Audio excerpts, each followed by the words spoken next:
My name is Margot Hayes, and I'm 66 years old. What I'm about to tell you changed my life forever. The funeral for my husband Ernest was the quietest day of my existence.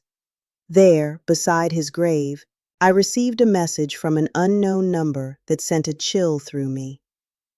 "I'm alive. That's not me in the casket," I replied, my hands trembling. "Who are you?" The response took my breath away. "I can't say. They're watching. Don't trust our sons." That moment tore my soul in two. My world crumbled when I saw Charles and Henry, my own sons, standing by the casket with strangely calm expressions. Something was wrong. Their tears seemed forced, their hugs as cold as ice. For 42 years, Ernest had been my partner, my refuge, my reason for living. I met him when I was 24 in the small town of Spring Creek. We grew up on the same dusty back roads, sharing modest dreams. I cleaned houses to support my sick mother, while Ernest repaired bicycles in a small shop he inherited from his father. We were poor, but we were happy. We had something money couldn't buy: real love. I remember the first time he spoke to me. It was a Tuesday morning. I was walking toward the market in my faded green dress and worn-out shoes. He stepped out of his shop with grease-stained hands and smiled at me with a shyness that made me fall in love with him instantly. "Good morning, Margot," he said in a soft voice. "Need me to check out your bike?" I didn't own a bike, but I came up with an excuse just to talk to him. That conversation turned into dates under the big old oak tree in Town Square Park, then into promises of eternal love, and finally into a simple wedding full of hope. The first few years were hard. We lived in a 2-bedroom house with a tin roof. When it rained, we'd set out pots all over the house to catch the leaks. But we were happy. Ernest worked from sunup to sundown in his shop, and I sewed clothes for the women in town.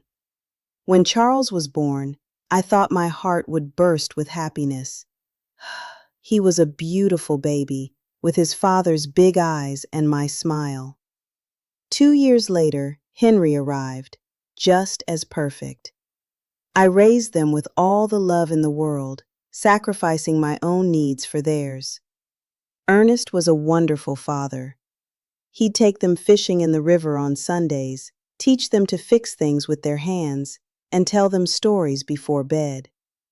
I fed them, dressed them, and comforted them when they cried. We were a close family, or so I believed. As they grew up, things started to change. Charles, the oldest, was always ambitious. From a young age, he'd ask why we lived so modestly, why we didn't have a car like other families.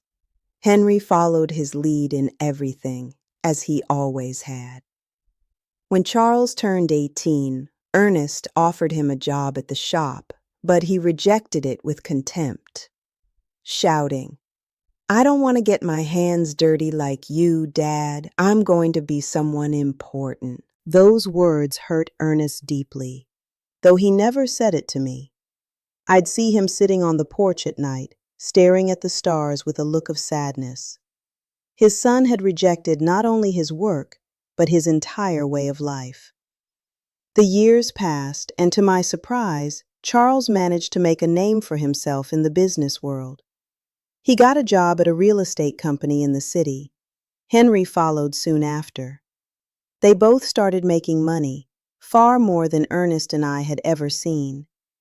At first, I was so proud. My sons had achieved what we never could, escaping poverty and building a better life. But little by little, that joy turned into sadness.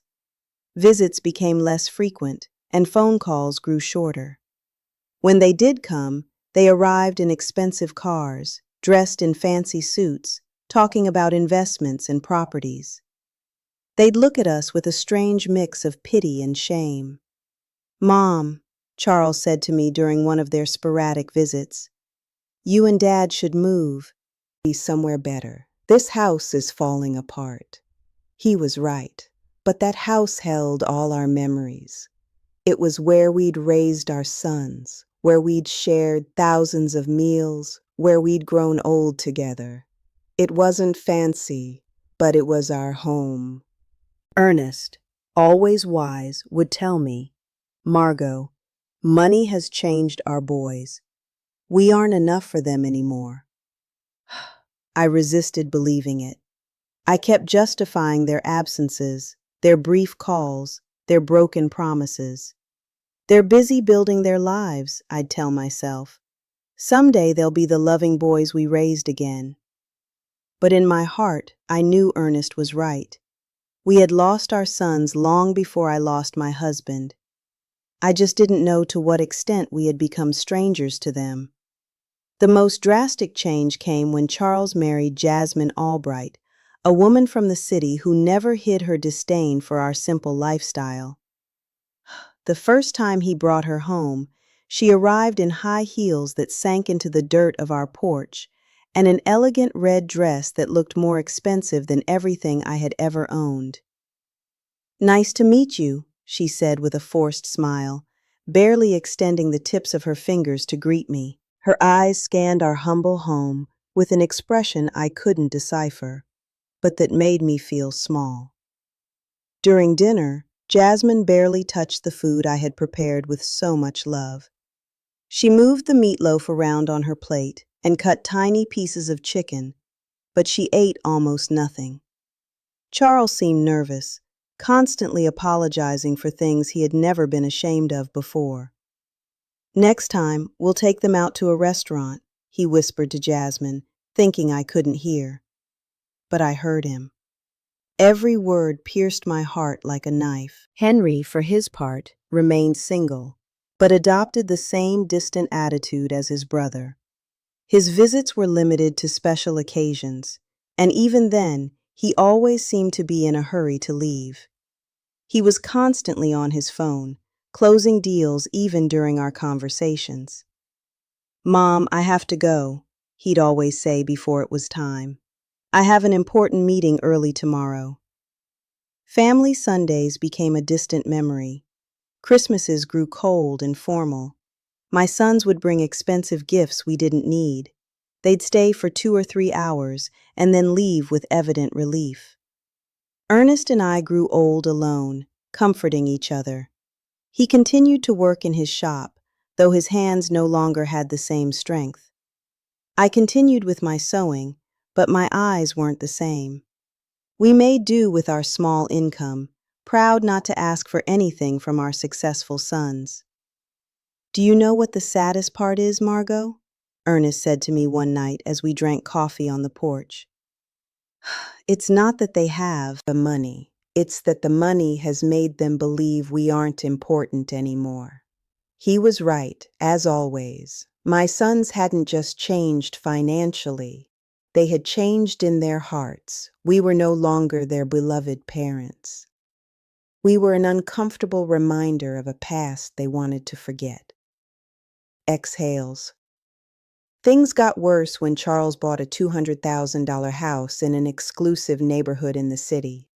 Henry did the same soon after, investing in a luxury condo that cost $150,000. Suddenly, our sons were owners of fortunes we couldn't even imagine. "You should sell this house and move into a retirement community," Jasmine suggested during one of her rare visits. "There are some very nice places for people your age. You'd be more comfortable." The word community hit me like a slap. A retirement community. After 40 years of building our home, after raising these sons with so much love, they wanted to send us to a home. "We don't need a home," Ernest replied with the dignity that always characterized him. "We're fine here in our house." But I saw the expression on Charles and Henry's faces. They supported Jasmine's idea. To them, we were a burden, a problem to be solved in the most convenient way. It was then that the more direct suggestions began. Charles arrived one day with papers in his hand. documents he had prepared without consulting us. "Dad, Mom," he said, with that fake smile he had perfected. "I've been thinking about you, our future. This house is worth at most $1,000. If you sell it, I can add some money so you can move somewhere better. A better place." To us, there was no place better than the home where we had been happy for decades. But Charles didn't understand that. For him, everything came down to numbers, to monetary value. "Besides," he continued, "I think Dad should retire from the shop. He's already 70 years old. It's time to rest." Sighs. Ernest looked at him with infinite sadness. "Son, working isn't a burden for me. It's what keeps me alive, what gives meaning to my days." "But you could get hurt," Henry insisted, backing up his brother as he always did. "At your age, an accident would be very dangerous." Their words sounded caring, but I sensed something more behind them. An impatience, an urgency I couldn't fully grasp. The following months were tense. My sons increased the pressure for us to sell the house. They brought real estate agents without telling us. They had it appraised without our permission. They even began to talk about what would be best for everyone. "Look," Charles said to us during one particularly uncomfortable dinner, "Jasmine and I have decided to have kids soon. We'll need help with the expenses.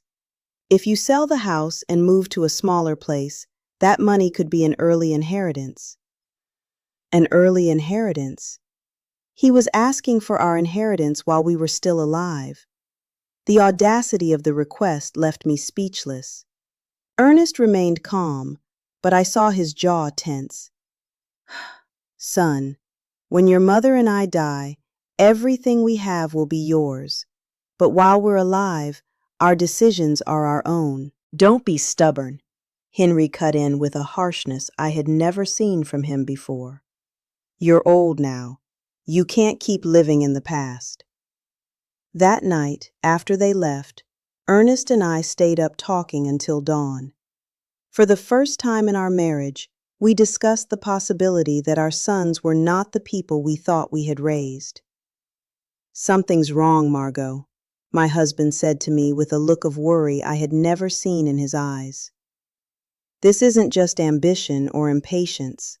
There's something darker behind all this pressure." I had no idea how profoundly correct his words were. I couldn't imagine that my own sons were planning something that would change our lives forever.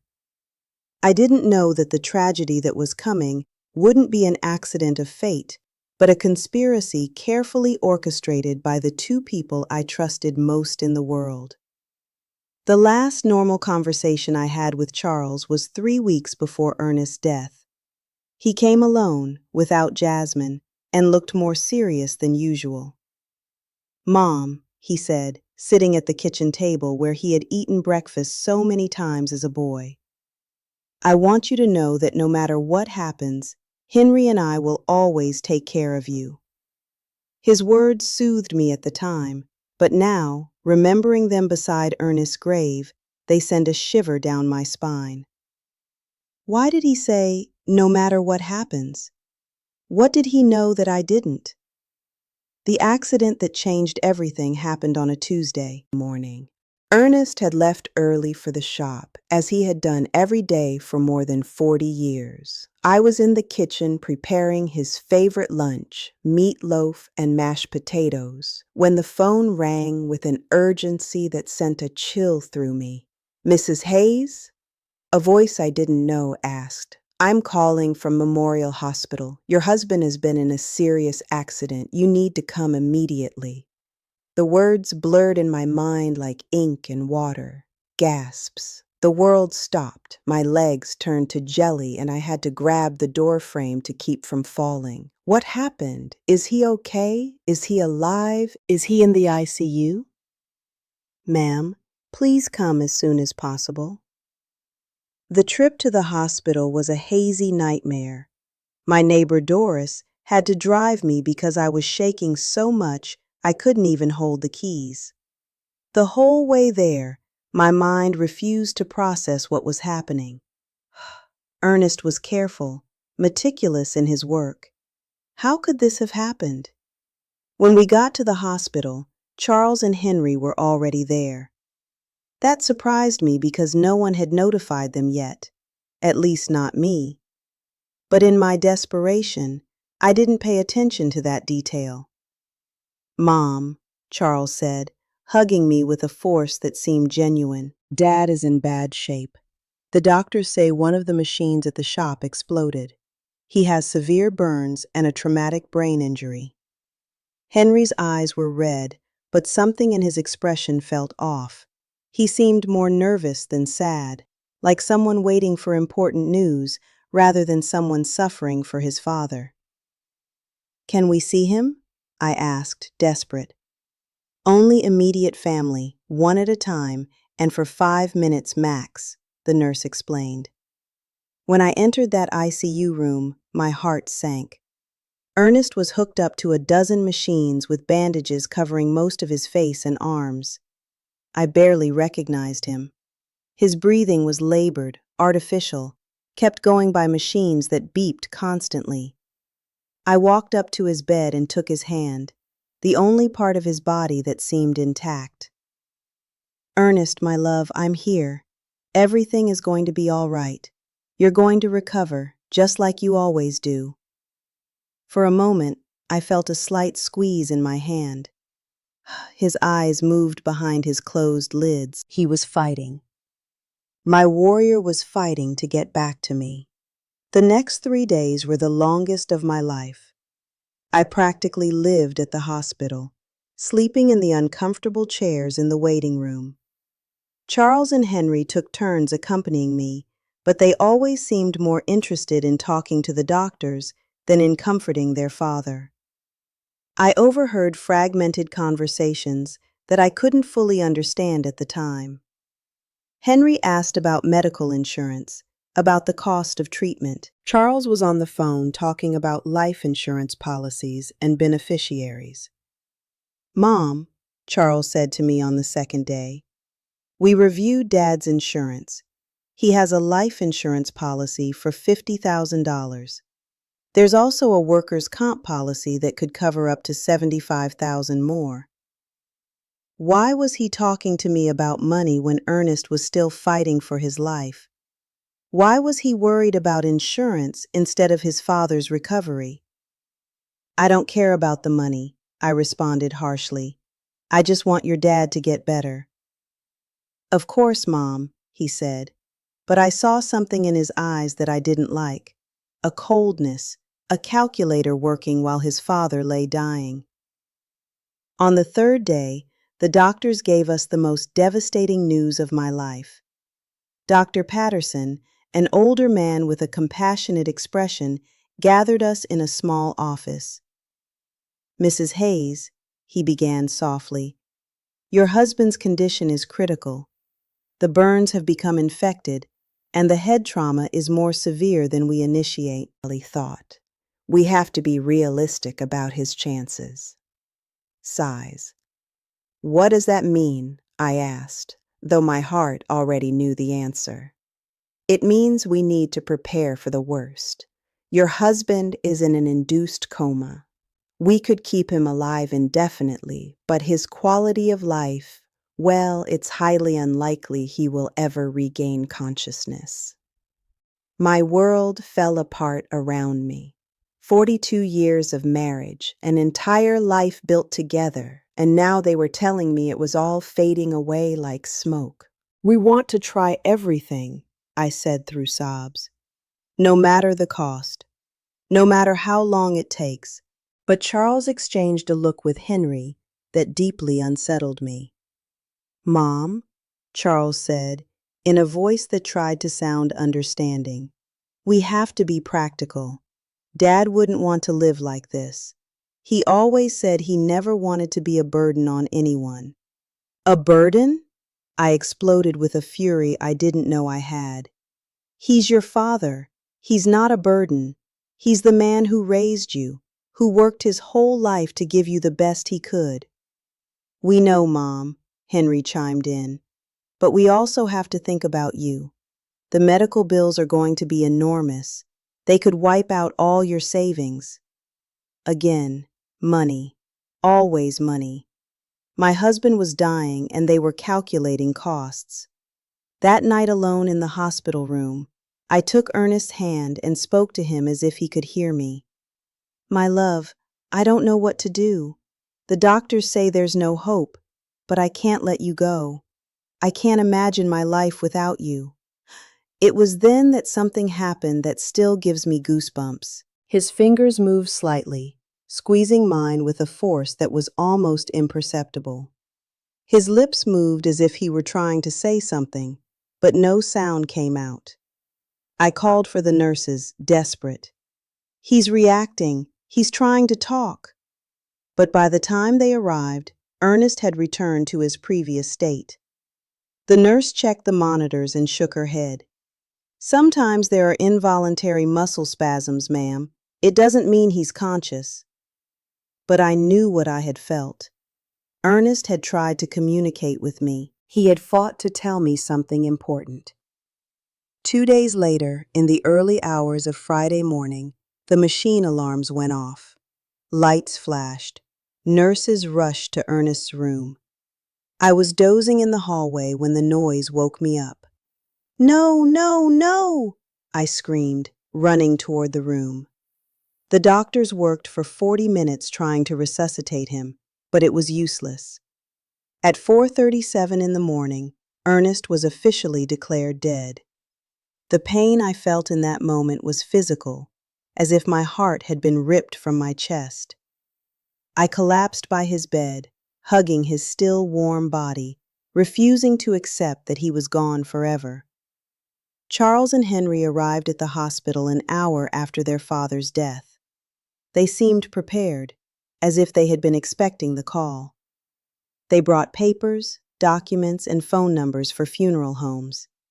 "We already talked to the Spring Creek Funeral Home," Charles said to me while I was still crying inconsolably. "They can pick up the body this morning." "We also contacted the insurance," Henry added. "The claim process is already underway." How could they be so efficient, so organized, so cold just an hour after losing their father? Something was wrong, but my grief was so intense that I couldn't think clearly. The funeral was scheduled for the following Monday. Charles took care of all the arrangements without really consulting me. He chose the simplest casket, the shortest service, as if he wanted to get it all over with as quickly as possible. "It's what Dad would have wanted," he said when I complained about not being included in the decisions. Something simple, without a fuss. But Ernest deserved better than this indecent rush to bury him and forget. The day of the funeral arrived, cloudy and cold, as if the sky itself were crying for Ernest. I wore my only black dress, the same one I had worn for my mother's funeral years ago. My hands were shaking so much that Doris had to help me button the small buttons on the back. "Be strong, Margot," my dear friend whispered as she carefully combed my hair. "Ernest would want to see you strong." But I didn't feel strong. I felt empty, like a shell without a soul. 42 years of marriage can't be buried so easily. Every object in the house reminded me of him. His coffee mug on the table, his tools on the porch, his pillow that still held his scent. When we got to the cemetery, I was surprised by how few people had attended. I expected to see more of Ernest's co-workers from the shop, more neighbors, more acquaintances. But it was only Charles, Henry, Jasmine, Doris, me, and the pastor. For a man who had lived 70 years in the same town, who had helped so many people, the funeral seemed strangely empty. "Where are the guys from the shop?" I asked Charles. "We didn't want to bother anyone," he replied quickly. "Dad was a private person. He would have preferred something intimate." But that wasn't true. Ernest loved his community. He cared about his neighbors. He would have wanted them to come say goodbye. Why had Charles decided to make everything so secretive, so rushed? During the service, I watched my sons with a strange emotional detachment. Charles had a solemn expression, appropriate for the occasion, but his eyes constantly darted toward his watch. Henry seemed restless, as if he had more important things to do. Jasmine discreetly checked her phone behind her black veil. This was how they were saying goodbye to their father, with impatience and distractions. The pastor spoke about eternal life, about well-deserved rest, about reuniting with God. His words felt hollow in my shattered heart. I didn't want Ernest to rest in peace. I wanted him to come home with me, for us to keep growing old together, for us to keep drinking coffee on the porch every evening. When it was time to throw dirt on the casket, my legs refused to hold me up. Doris had to support me as I sobbed uncontrollably. The sound of the dirt hitting the wood was final, conclusive, hopeless. It was at that exact moment, standing by my husband's grave, that my phone vibrated. A text message from an unknown number. "I'm alive. That's not me in the casket." My heart stopped. The letters danced in front of my eyes, as if I were hallucinating. I was losing my mind from the grief. With trembling hands, I replied, "Who are you?" The answer came immediately. "I can't say. They're watching. Don't trust our sons." The phone fell from my hands as if it were burning. Doris bent down to pick it up, but I stopped her abruptly. I couldn't let anyone else see those messages, not until I understood what was happening. "Are you okay, Mom?" Charles asked, approaching with a worried expression. I stared at him, trying to find some clue on his face. His eyes seemed sincere, but now every gesture, every word, every expression felt suspicious. "I'm fine," I lied, putting the phone in my purse. "I just need to go home." On the way back, I couldn't get those messages out of my head. Was it possible that someone was playing a cruel joke at the worst moment of my life? Or was there really a possibility that Ernest was alive? But if he was alive, who had we buried? And if he wasn't alive, who knew enough details about our lives to write something so specific about our sons? That night, alone in my house, which now felt like a tomb, I reviewed every detail of the last few days. Ernest's accident had been strange from the beginning. According to Charles, a machine had exploded in the shop, but Ernest knew every screw and wire in that place. He was meticulous about maintenance, obsessive about safety. Plus, how had my sons gotten to the hospital so quickly if no one had notified them? The hospital had called me first. I was the emergency contact. How did they know about the accident before I did? And then there was the money. From day one, Charles and Henry had talked about insurance, policies, and beneficiaries as if they had been waiting for this moment, preparing for it. I decided to check Ernest's papers. In his old wooden desk, he kept all his important documents in a metal box. Insurance policies, the deed to the house, shop documents. Everything was there. I found the $50,000 life insurance policy that Charles had mentioned. But there was something I didn't remember. The policy had been updated just 6 months earlier, increasing the coverage from $5,000 to $50,000. Why had Ernest increased his life insurance? He had never mentioned that change to me. And more importantly, who had suggested he do it? I kept looking and found something even more disturbing. A workers' comp policy that I didn't know about, purchased just 2 months before his death. $5,000 in case of accidental death on the job, $15,000 in total. A fortune for a family like ours, but also a fortune tempting enough for someone without scruples. My phone vibrated again. Another message from the same unknown number. Check the bank account. See who's been moving money. This time I didn't hesitate. This person, whoever they were, knew too much to be a prankster. They knew about the insurance. They knew about my sons. They knew details that only someone very close to us could know. The next day, I went to the bank where Ernest and I had kept our account for 30 years. Mrs. Thompson, the manager who had known us forever, greeted me with sincere condolences. "Margot, I'm so sorry about Ernest. He was a good man." "Thank you, Mrs. Thompson. I came to check our accounts. I need to understand our financial situation." She showed me the bank statements from the last 6 months. What I saw froze me. Over the past 3 months, large withdrawals had been made from our savings account. $1,000 in January, $3,000 in February, $4,000 in March. Money that I didn't know had been moved. "Who authorized these withdrawals?" I asked, my voice trembling. "Your husband came in person," Mrs. Thompson explained. "He said he needed the money for repairs at the shop." But I kept the household accounts. I knew exactly how much money we had and what we spent. Ernest had never mentioned expensive repairs at the shop, and we definitely had never talked about withdrawing thousands of dollars from our savings. "Do you have the signatures for those withdrawals?" I asked. She showed me the receipts. Indeed, it looked like Ernest's signature, but something about the handwriting seemed off. It was too shaky, too uncertain for his usually firm, clear script. "Mrs. Thompson," I asked with my heart pounding, "did he come alone to make these withdrawals? Or was someone with him?"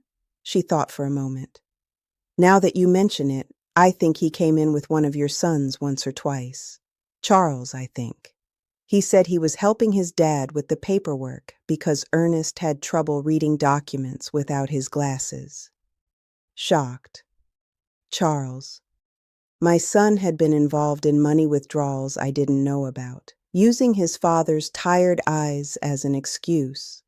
But Ernest saw perfectly well with his glasses, which he never took off during the day. That afternoon, as I looked over the bank receipts again and again, I received another message. The insurance was their idea. They convinced Ernest he needed more protection for you. It was a trap. I could no longer deny the evidence piling up in front of me, the mysteriously increased insurance policies, the unauthorized money withdrawals, Charles's presence in transactions I knew nothing about, his suspicious efficiency in organizing the funeral, his coldness during his father's agony. But the question that terrified me was whether they had really planned Ernest's death, how they had done it, and who was sending me these messages. How did this person know so much about what had happened? The following days became a nightmare of doubt and suspicion. Every one of Charles's smiles, every one of Henry's hugs, every word of condolence felt like a mask hiding something sinister. But I needed more proof before I could accept a truth as horrible as the one taking shape in my mind. My phone kept receiving messages from the mysterious number. "Go to Ernest's shop. Look in his desk. There are things you didn't see." I decided to go to the shop for the first time since the accident. Charles had said a machine had exploded, but when I got there, I found something completely different from what I expected. The shop was strangely clean, too clean to have been the scene of an explosion. There were no burn marks on the walls, no debris, no signs of the destruction that such a serious accident should have caused. "Where is the machine that exploded?" I asked out loud. I looked all over the shop and found every machine in its place, working perfectly. The welder, the compressor, the electric saw, all were intact. What then had been the cause of the accident? In Ernest's desk, I found something that sent a chill through me. a note written in his handwriting dated 3 days before his death. Charles insists I need more insurance. He says it's for Margot, but something doesn't feel right. I don't trust his intentions. Below that note was another.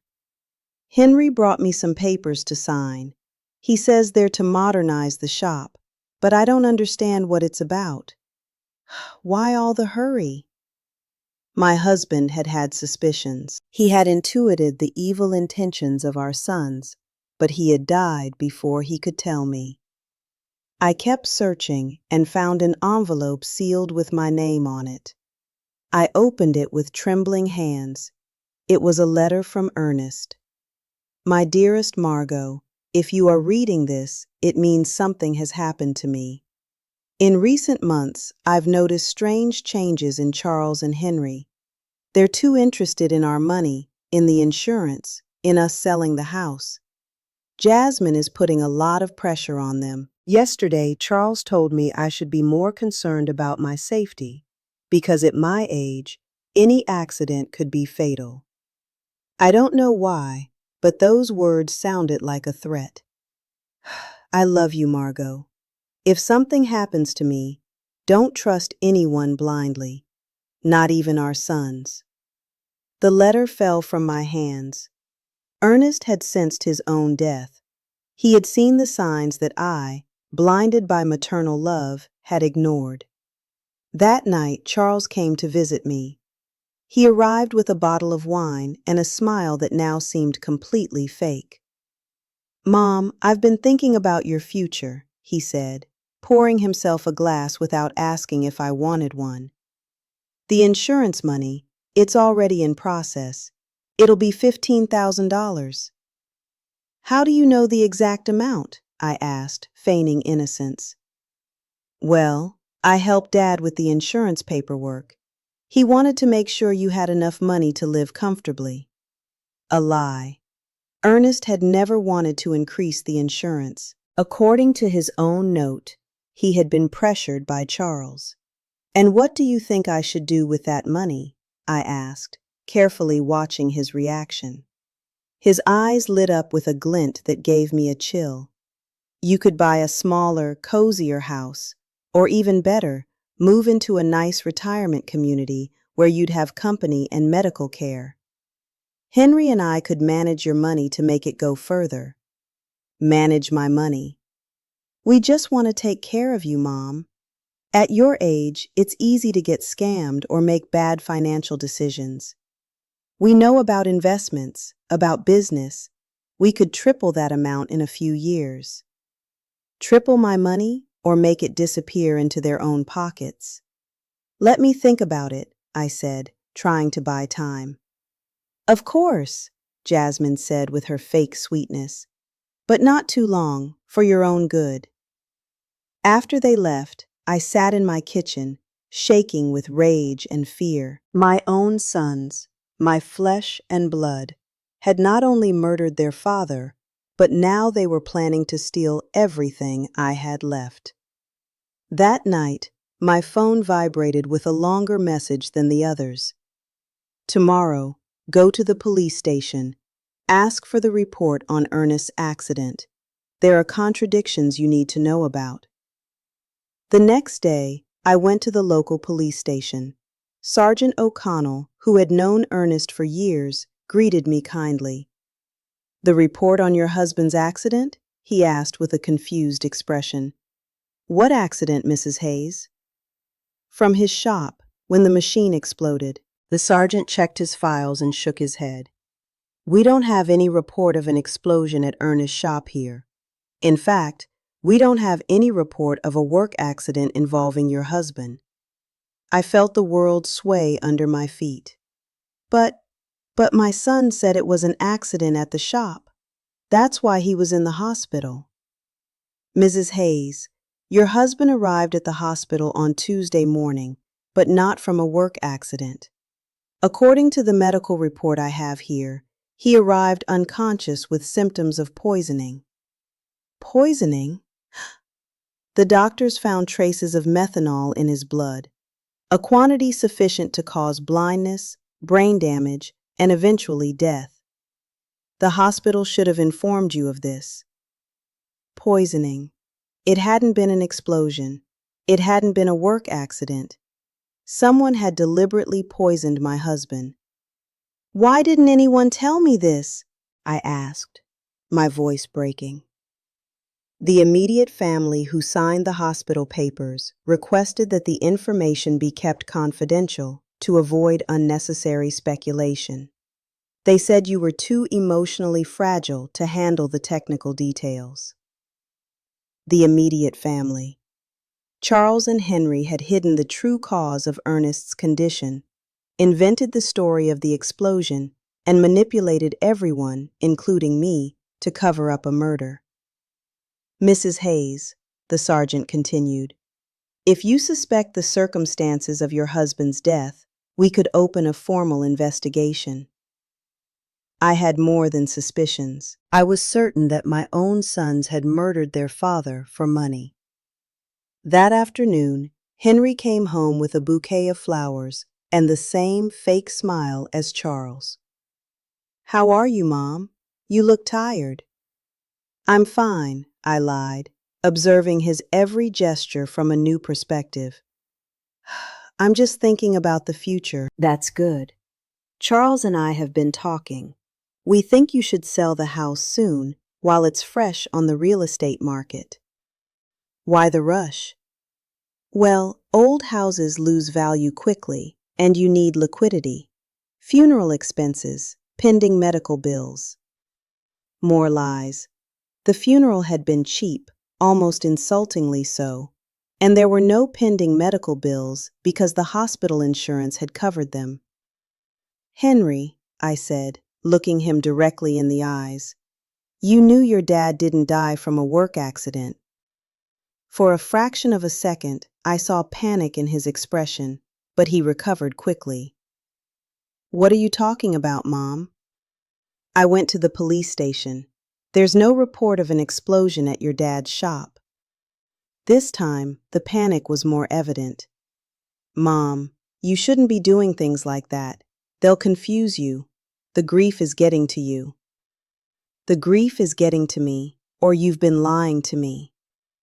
He got up abruptly, spilling the coffee I had poured for him. I think you need to rest. We'll talk when you're calmer. He left quickly, but not before making a phone call from the porch. Although I couldn't hear the words, the tone was urgent, worried. That night, I received the most revealing message yet. They're coming together tomorrow. They're going to try to convince you that you're crazy, that grief is making you imagine things. Don't believe them, and don't take anything they offer you to eat or drink.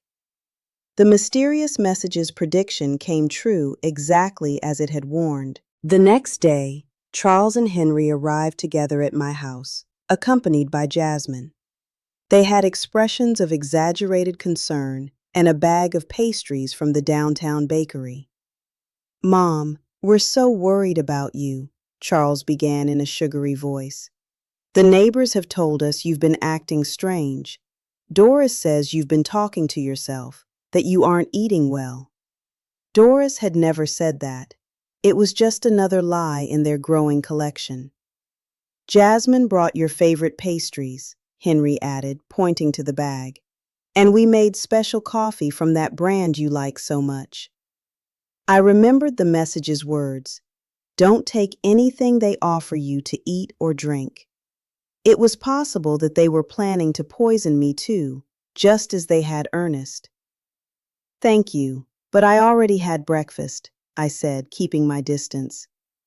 But Mom, Jasmine insisted with a smile that didn't reach her eyes, you need to eat properly.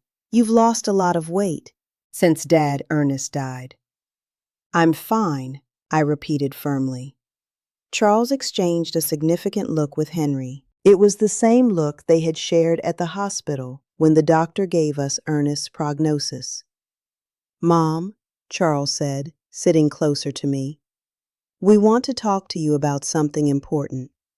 Henry and I have been consulting with some doctors about your recent behavior. My behavior? Yes, the strange questions you've been asking, the visits to the police station, that obsession with irrelevant details about Dad. It's normal after such a great loss, but it can be dangerous if it's not treated. Henry nodded gravely. We spoke to Dr. Albright. He says it's common for older people to develop paranoia after losing a partner, especially women your age. Paranoia? They were accusing me of being crazy for uncovering their lies.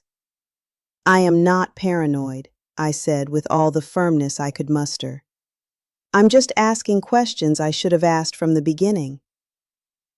What questions? Charles challenged me. Like why there's no police report for your father's supposed accident. Like why the shop is perfectly clean if there was an explosion. Like why you withdrew $5,000 from our account without telling me anything. The silence that followed was deafening. The three of them exchanged looks of thinly disguised panic. Mom, Henry finally said, those things have simple explanations. Dad withdrew that money for repairs he wanted to do in secret as a surprise for you. What surprise? He wanted to remodel the house, Charles lied. He had hired some workers to fix the roof and paint the walls. He wanted it to be a surprise for your birthday. If that were true, where were the workers? Where were the materials? Why did no one in town know about this supposed remodeling? And about the police report, Charles continued. Not all work accidents require a report, especially when they happen on private property. More lies. Sergeant O'Connell had been very clear. Any work accident with serious injuries requires an official report. Mom, Jasmine intervened with a sweet but condescending voice. We just want to take care of you. That's why we thought it would be best if you moved to a place with specialized medical attention. A home. A specialized care home, Charles corrected. For people who are going through complicated grief. They have psychologists, nurses, activities to keep you busy. And in the meantime, Henry added, we can take care of selling the house, managing the insurance money, all those complicated things you shouldn't have to handle in your current state. There it was, the complete plan. Declare me mentally incompetent, put me in a home, and take control of all my money. First, they had murdered Ernest for the insurance money, and now they wanted to steal from me too. And what if I refuse? I asked them. Why would you refuse? Charles asked with a smile that sent a chill through me. We just want what's best for you. Because this is my house. This is where I built my life with Ernest. This is where I raised you. Mom, Henry said with an exaggerated sigh. You can't live in the past forever. Dad is gone. You have to accept it and move on. I have accepted it. But that doesn't mean I'm going to give away my life and my money. The mask of concern began to crack on my sons' faces. Charles got up abruptly. All right, if you won't listen to reason, we'll have to take more drastic measures. What does that mean? It means we can start a legal process to have you declared mentally incompetent. We have witnesses to your erratic behavior. We have testimony from doctors who confirm you're suffering from senile paranoia. Doctors? What doctors? I hadn't spoken to any doctors about my mental state. Dr. Albright already signed a preliminary report, Henry added. He says that based on our descriptions of your behavior, it's likely you need specialized care. A doctor who had never examined me had signed a report about my mental state based only on what my sons had told him. How much had it cost them to buy that false evaluation? So, you can cooperate voluntarily, Charles continued, or we can do it legally, but either way, you're going to get the help you need. It was a direct threat. If I didn't hand over my money voluntarily, they would use the legal system to steal it from me. I need time to think about it, I told them, trying to buy time. Of course, Jasmine said with her false sweetness, but not too much time, for your own good. After they left, I sat in my kitchen, trembling with rage and fear. My own sons, the blood of my blood, had not only murdered their father, but now they were planning to steal everything I had left.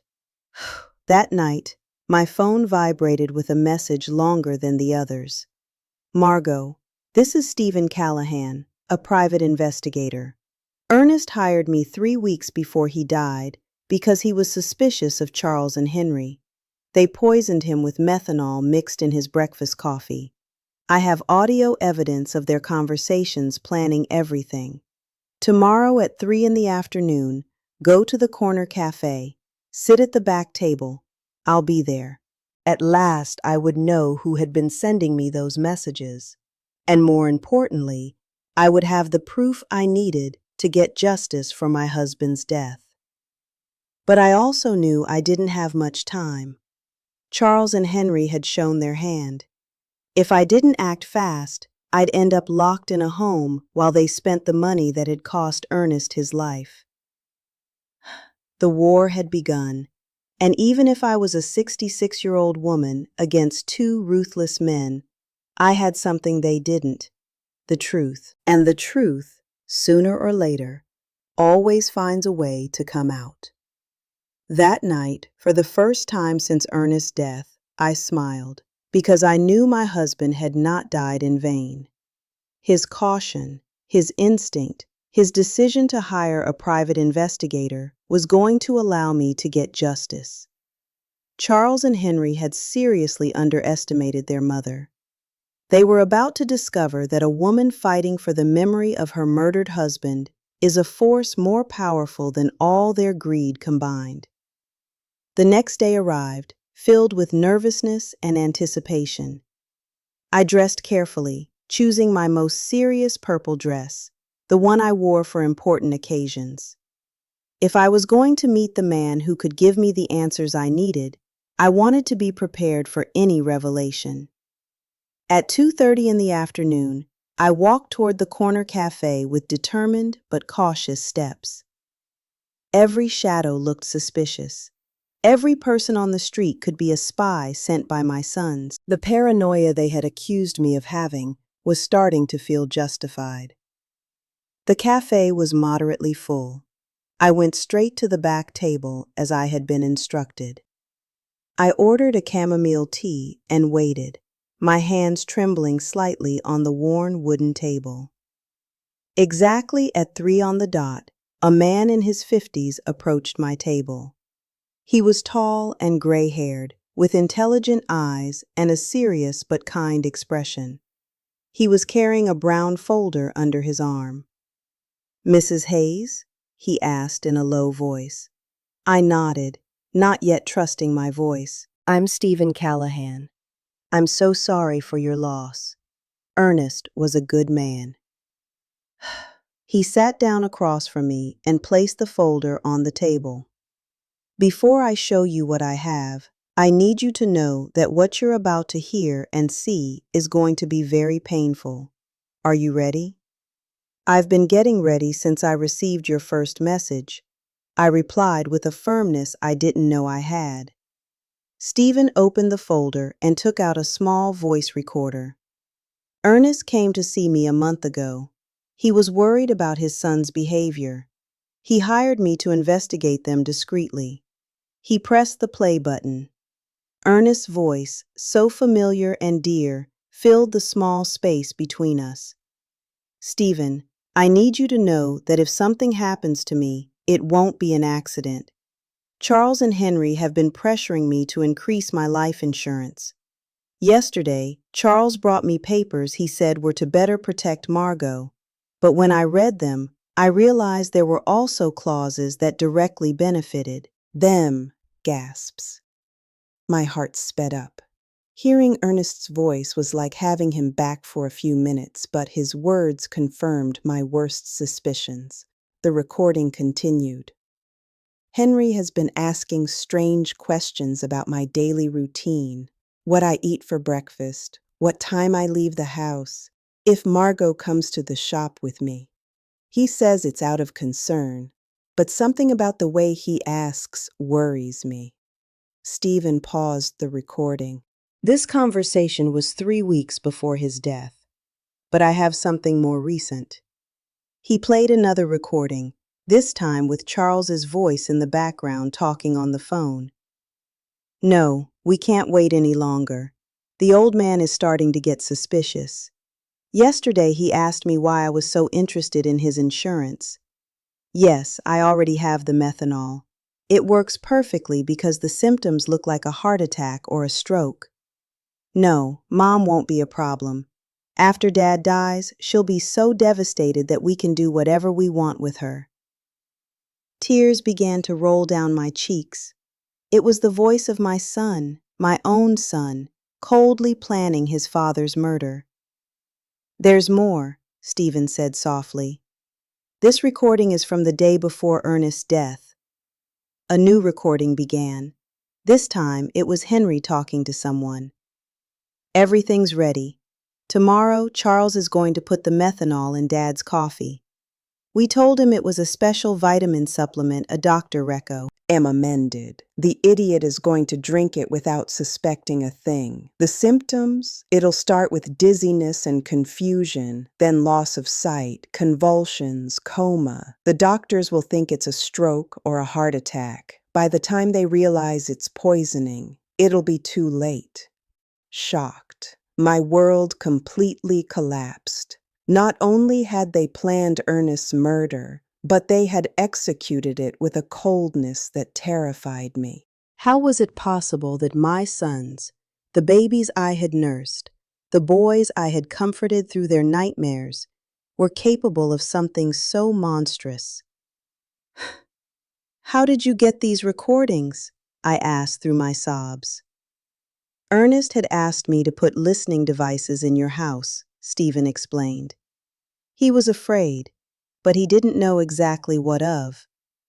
We placed them on the home phone and in some other strategic spots. He took out a series of photographs from the folder. I also have this, Charles buying methanol at a hardware store 30 miles from town. He paid with cash and used a fake name, but I have it on video.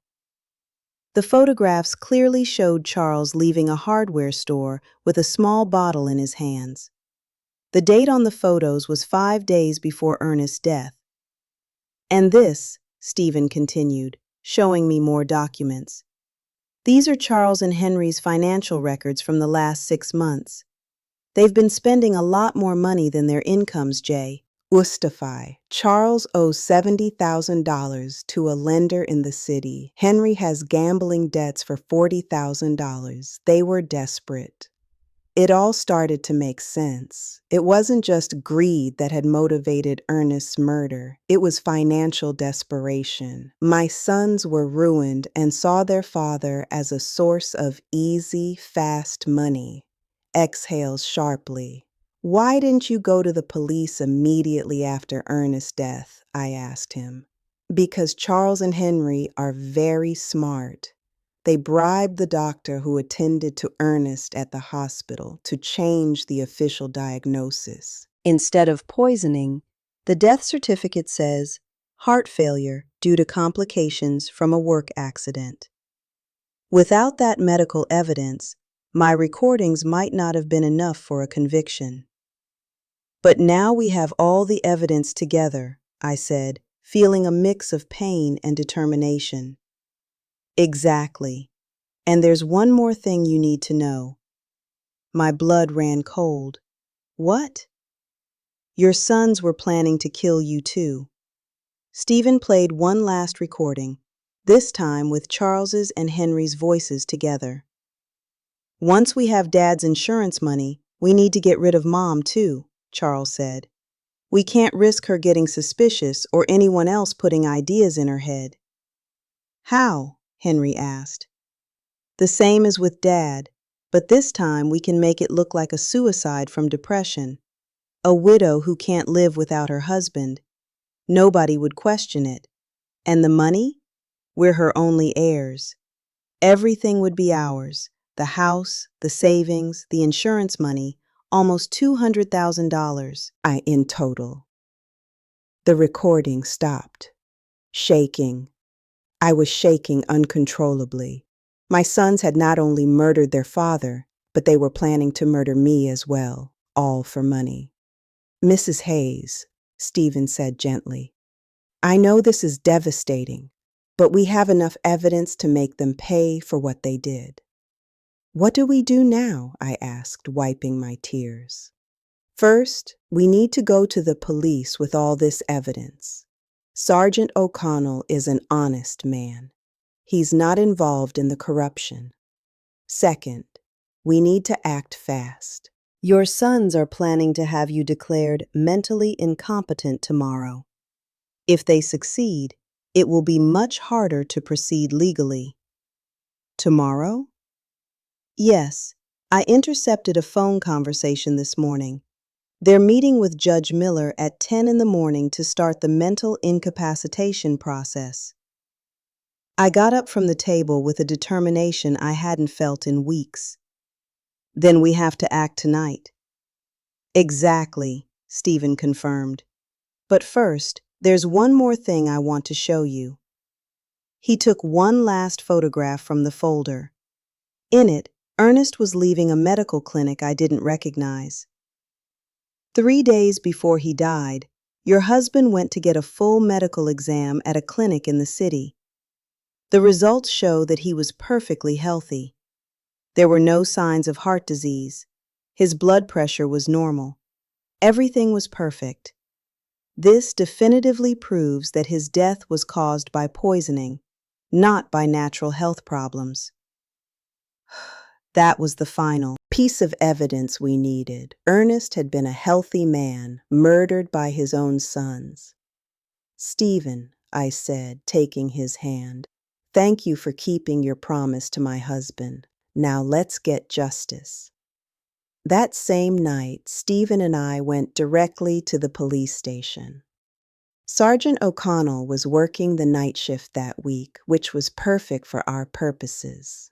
When we arrived, it was 8 in the evening, and the station was relatively quiet. Sergeant O'Connell, I said in a firm voice, I need to file a formal complaint for the murder of my husband, Ernest. The sergeant looked at me with surprise. Murder? Mrs. Hayes, the death certificate says he died from heart complications after a work accident. The death certificate is false, I replied, placing Stephen's folder on his desk. My husband was deliberately poisoned with methanol by our own sons. For the next 2 hours, Stephen and I presented all the evidence, the audio recordings, the photographs of Charles buying methanol, the bank documents showing the unauthorized withdrawals, Ernest's medical results proving his perfect health, and finally, the recorded conversations where my sons confessed to both their father's murder and their plans to kill me.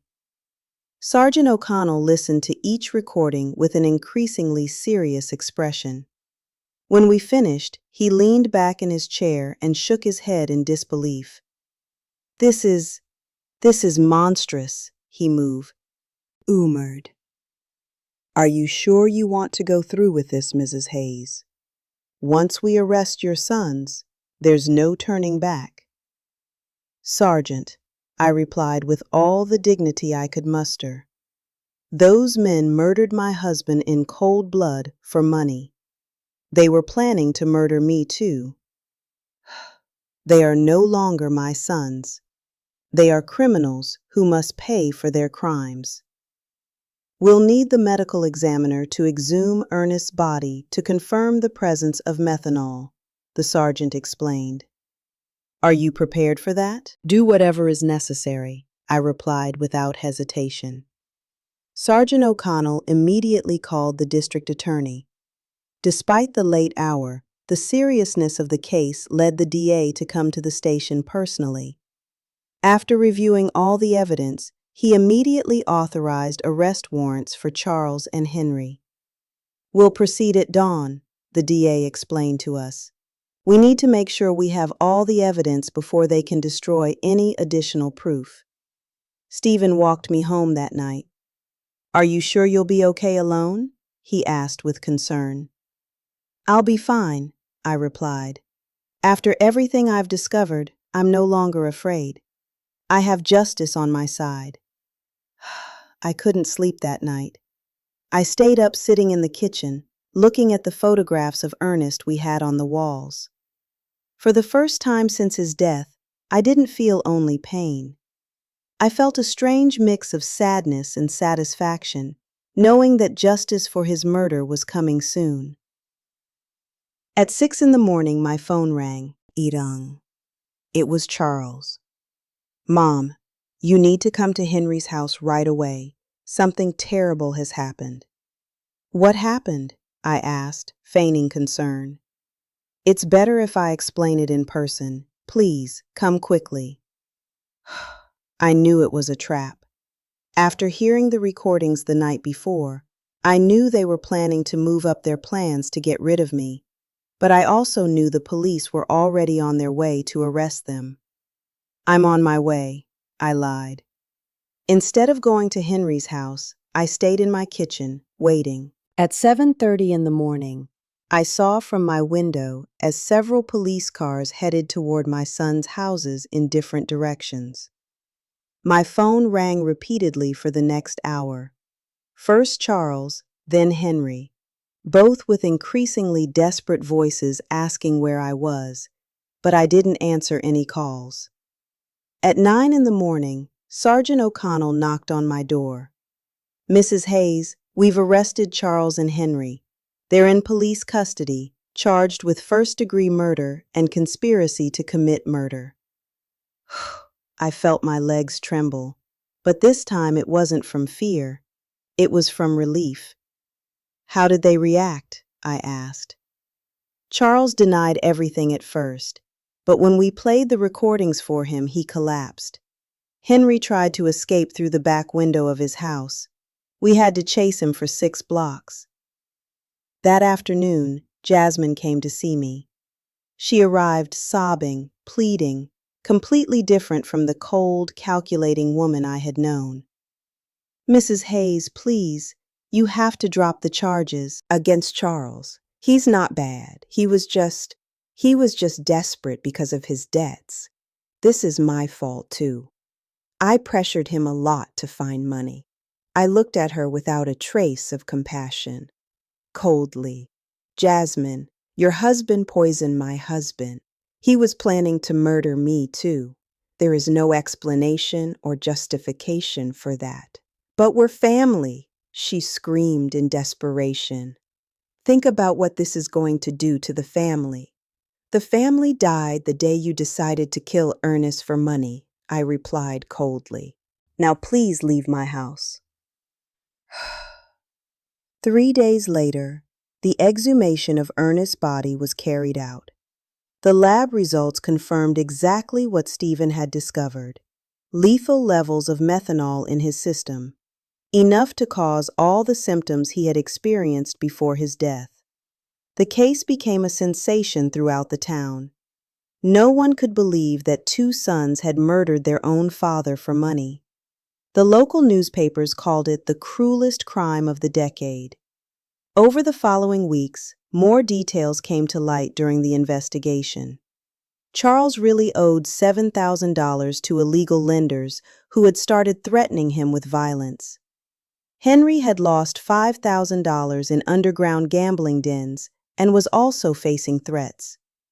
They had seen Ernest's life insurance money as their only salvation, but their greed had led them to increase the policies so dramatically that it had aroused their own father's suspicion. Ikeon. We also discovered that the doctor who had falsified the death certificate had received $5,000 in cash from Charles. He was also arrested for obstructing justice and falsifying official documents. Stephen explained all the details of the plan Ernest had made with him. Your husband was smarter than his sons believed. He knew something bad was coming, but he didn't know exactly what. He hired me not only to investigate Charles and Henry, but also to protect you if something happened to him. Curious. Did he know they were going to kill him? I asked. Not exactly, Stephen said. But he suspected his life was in danger. That's why we installed the recording devices. That's why we documented everything. He wanted to make sure that if something happened to him, the truth would come to light. My Ernest, even in his final days, had been protecting me. He had anticipated our son's betrayal and had taken steps to ensure that justice would prevail. The trial was scheduled to begin in 2 months. Both Charles and Henry faced charges of first-degree murder, which in our state carried a sentence of 25 years to life. The day of the trial arrived after 2 months of intense legal preparation. The courtroom was completely full. Reporters from several regional newspapers had come to cover what was already known as the case of the killer sons. The whole town was there. Neighbors, former co-workers of Ernest, even people I barely knew, but who wanted to witness this historic moment of justice. Sighs. I wore my best black dress, the same one I had worn for our wedding so many years ago, but which now represented mourning and dignity. Stephen accompanied me, sitting by my side throughout the entire process. His presence gave me the strength to face what would be the most difficult day of my life. Charles and Henry entered the courtroom in handcuffs, dressed in orange prison jumpsuits. Exhales sharply. Seeing my sons like that broke my heart one more time, but I no longer felt pity for them. I only felt a deep sadness for the moral death they had chosen long before they physically murdered their father. The prosecutor presented the case with devastating precision. One by one, the recordings were played for the court. The silence was absolute every time the voices of Charles and Henry were heard, coldly planning Ernest's murder. When the prosecutor played the recording where they planned to kill me too, several people in the audience gasped in horror. One elderly woman got up and left the courtroom crying. I couldn't blame her. It was difficult to process such cruelty. Ladies and gentlemen of the jury, the prosecutor said during his opening statement, this is not an ordinary case of family greed. This is a case of cold and calculated premeditation, where 2 men decided to murder the father who had raised them with love and sacrifice simply because they needed money to pay off their gambling debts and irresponsible loans. Charles and Henry's lawyers tried to present a defense based on desperate circumstances and external influences, but the evidence was overwhelming. The recordings didn't lie. The bank documents didn't lie. The forensic evidence of the methanol in Ernest's body didn't lie. When it was my turn to testify, I walked to the stand with trembling legs but a clear mind. I had been waiting for this moment for months. Mrs. Hayes, the prosecutor asked me, can you tell us what your relationship was like with your sons before your husband's murder? I thought I had a good relationship with them, I replied, looking directly at Charles and Henry. I raised them with love. I sacrificed everything for their well-being. Their father worked from sunup to sundown to give them the best we could. I never imagined that love and sacrifice would become the reason for his murder. At any point, did you suspect they could harm your husband? No. That is the most painful part of all this. I trusted them completely. When they told me Ernest had an accident at his shop, I believed them. When they organized the funeral so quickly, I thought they were being efficient in their grief. I never imagined they were covering up a murder. Charles lowered his head during my testimony. Henry looked at me defiantly, but I saw tears in his eyes. Too late for tears, too late for regret. Henry, upon learning of his brother's death, suffered a complete nervous breakdown and was transferred to the prison psychiatric hospital. Today, 2 years after the trial, I live peacefully in my small house. I have converted Ernest's shop into a garden where I grow flowers to take to his grave every Sunday. Stephen has become a close friend, visiting me regularly to make sure I'm okay. Sometimes the neighbors ask me if I miss my sons. The answer is complicated. I miss the children they were, but those children died long before Ernest did. The men they became were not my sons. They were strangers who shared my blood, but not my heart. I have learned that true family is not defined by blood, but by love, loyalty, and mutual respect. Ernest was my true family for 42 years. The friends who supported me during the trial are my family now. Justice did not bring Ernest back, but it gave me peace. And on quiet nights when I sit on the porch where we so often drank coffee together, I swear I can feel his presence, proud of me for being strong enough to do the right thing, even when it meant losing my sons forever. Exhales. 5 years have passed since that terrible day in the cemetery when I received the first message that changed my life forever. Today, I am 71 years old, and my completely white hair reflects all the storms I have faced and overcome. But my eyes, my dear friend Doris tells me, shine with a peace they didn't have before. The house where Ernest and I built our dreams is still my refuge. I have made some improvements with the money I had saved. I painted the walls a soft yellow, Ernest's favorite color, and I turned his old shop into the most beautiful garden in the neighborhood. Red roses, white carnations, sunflowers that always seek the sun, just as he taught me to do during our most difficult years. Stephen Callahan became more than just the investigator who helped me get justice. He became my chosen family. He comes to visit me every Wednesday afternoon, and we drink coffee on the porch while he tells me stories about his other cases. He sometimes asks me if I regret reporting my own sons, if it wouldn't have been better to keep the secret and live with the lie. Never, I always answer.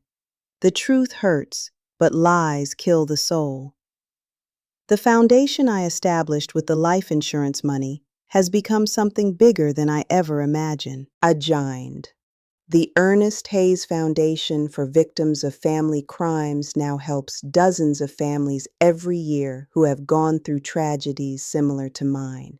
We have psychologists, lawyers, and private investigators all working so that no other family has to suffer in silence what I suffered. 6 months ago, a 40-year-old woman came to see me. Her name was Eleanor, and she suspected her brother had murdered her mother for the inheritance. Exhales. Her story was painfully similar to mine. Greedy relatives, pressure to sell properties, strange behavior after the death. Greedy relatives, pressure to sell properties, strange behavior after the death. The foundation provided her with a private investigator, free legal advice, and psychological support throughout the process. When her brother was convicted of murder 3 months later, Eleanor came to hug me. "Mrs. Hayes, you saved my life. If you hadn't had the courage to report your own sons, I never would have had the courage to report mine." Those are the moments that remind me why all the pain I went through was worth it. Henry is still alive, though he is no longer the same man I knew. After Charles's suicide, his mind completely broke. The doctors say he lives in a constant state of guilt and paranoia, believing that Ernest comes to visit him every night to scold him for the murder.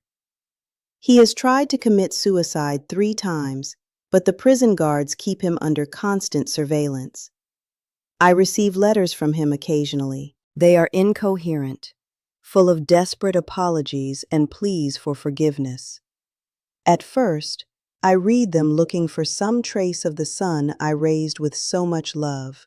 But then I realized that reading those letters only reopened wounds that had already healed. Now I keep them unopened in a shoebox. Maybe someday I'll read them, maybe not. I have the right to protect my peace of mind. Jasmine disappeared from town immediately after the trial. Someone told me she moved to the city and changed her name. I don't blame her. Carrying the last name of a murderer must not be easy. Sometimes I wonder if she knew what Charles was planning, if she was a silent accomplice to Ernest's murder.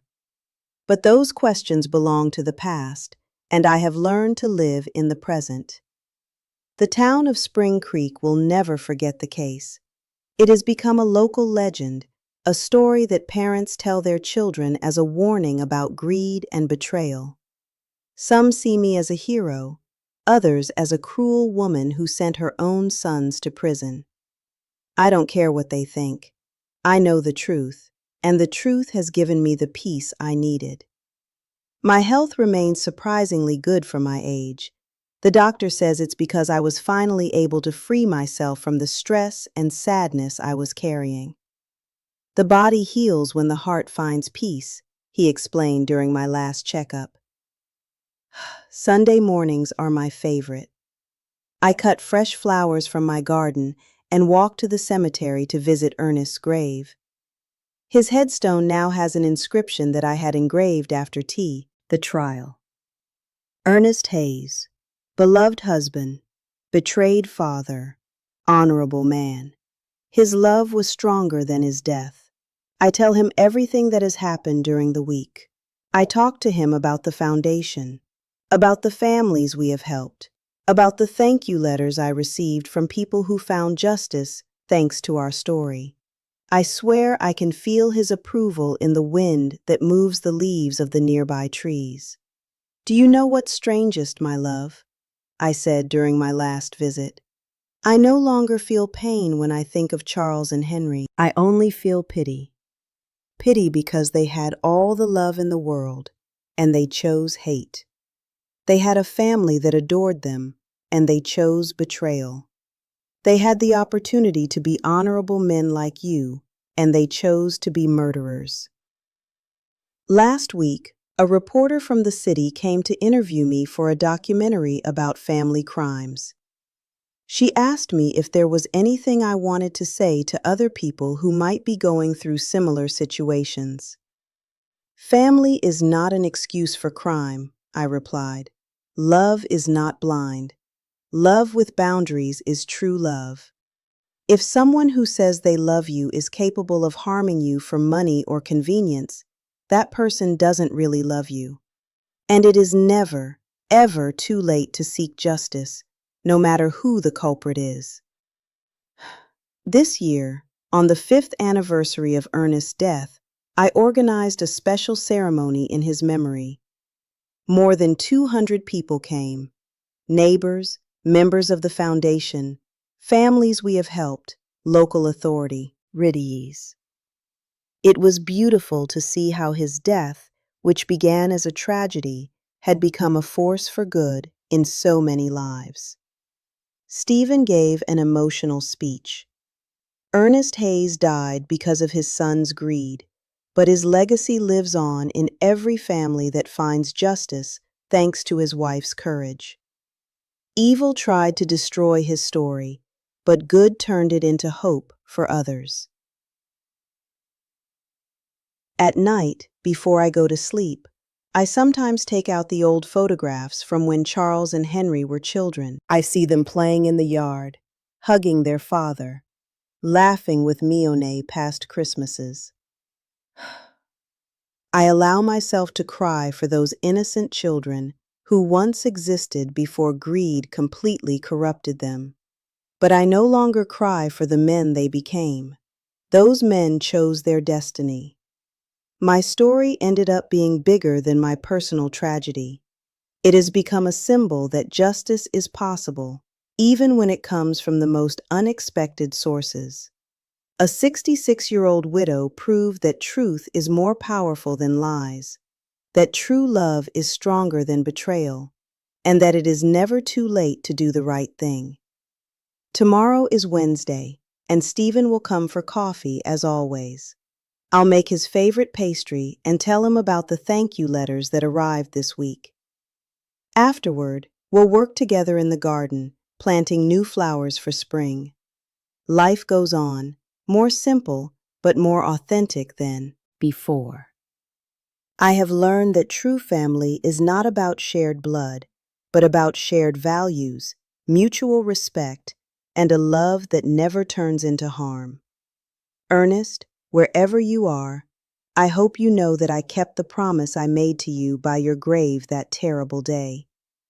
I found the truth, I sought justice, and I turned our pain into hope for others. Your death was not in vain, my love. Did you like my story? And which city are you listening from? Let's meet in the comments. If you like the story, you can support me by sending a super thanks so I can keep bringing more stories like this. Thank you so much for your sweet support. I'm looking forward to your comments on the story. On the screen, you can see 2 new life stories that I highly recommend. There's so much more on my channel. Don't forget to subscribe. See you in the next life story, with love and respect.